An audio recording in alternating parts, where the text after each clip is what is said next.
what are the greatest gifts you can give your kids? Let them fail. Let them do other things. Let them play 2 sports. Let them play 3 sports. It's great. It's better for them.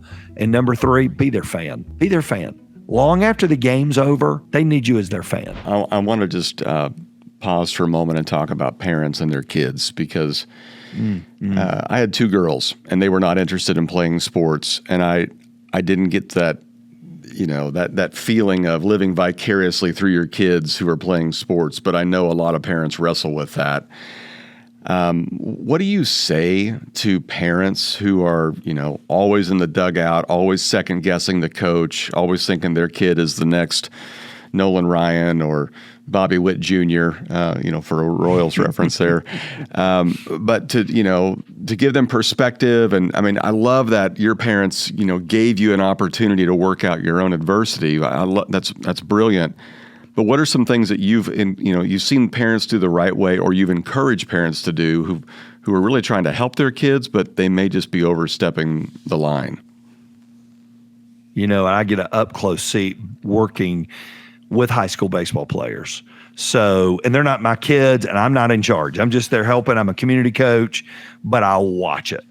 You are not doing your kids a favor trying to manipulate. Let them grow. I have met very, very, very few coaches who are trying not to put the best 9 on the field. And whether it's baseball or football, whatever it is, they're trying to win. And they're not trying not to play your kid. There are lessons to be learned when they don't play. And don't shelter that. Listen, my son, his senior year, threw 7 innings. And I remember a parent going off about their kid not playing. I was like, my kid only threw 7 innings. But guess what? He learned how to be a teammate. And when they all look back years later and they look back at their championships and all those things, nobody remembers who did what anyways. They remember the team. They remember pulling for each other. They remember the wins coming from behind. They don't remember who logged how many innings. They all were a part of a team. There's bigger things to learn in that. So don't protect your kids from failure. And every college coach will tell you the greatest gift you can do for your kids is to let them fail. Let them fail. They're going to be okay. They're going to bounce back. Second part of that is let them enjoy things. Baseball, we'll talk baseball. Baseball's not everything. Play other sports, do other things. Don't lose your family in sports. And in our world, probably like it is where you are, kids get in a travel ball world and man, they're gone. They are gone. Sundays are a thing of the past. They're in a tournament every weekend. And a lot of those kids, the majority of those kids aren't going to play. And I remember sitting in a bullpen 3 years ago with a kid on our team who was really, really struggling, personally struggling. And it was probably the 3rd inning, and he was a catcher, and he wasn't playing that day. And I said, hey, man, gear up, come to the pen. He's like, Coach, we don't need to throw anybody. I said, yeah, but let's go to the bullpen, which is code for you and I are going to go down there, be by ourselves, and have a chat. And so we were just talking about life, and I said something about faith in it. I said, you ever remember going to church? He said, oh, man, Coach, I grew up going to church. But when I was turned 13 and got on this team, we started playing in tournaments every weekend, and I hadn't been back. Wow. So, and this kid is not playing college baseball. He's not playing college football. He was a starting quarterback.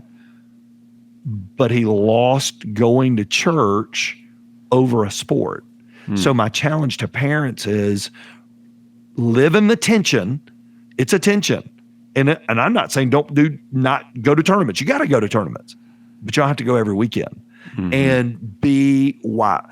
Think about the long-term effects on your kids.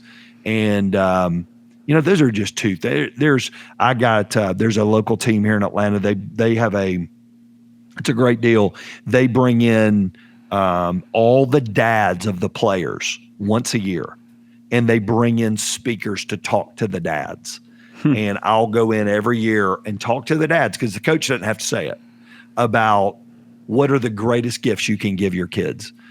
Let them fail. Let them do other things. Let them play 2 sports. Let them play 3 sports. It's great. It's better for them. And number 3, be their fan.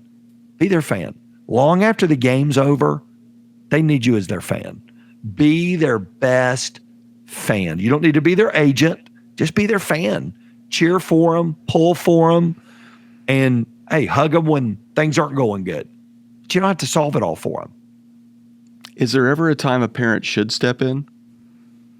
Oh yeah. Well, if their kid's being mistreated, if they are being demeaned or mistreated, running too much, personal, coaches have gotten personal attacks on them. Not playing is not personal. So that's not personal. Yelling at them and calling them this, that, and the other, that's personal. That needs to be handled. But just playing time is not, that's life. You're going to get passed over for promotions. Somebody else is going to get picked for a job. Somebody else is going to be acknowledged for their work and you weren't acknowledged for that's life.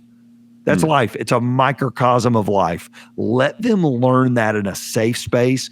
But when it's unsafe to them with how a coach handles things, speaks to them, that's a whole separate ballgame. That needs to be handled. Playing time, not one of those things. That's good. Really good perspective.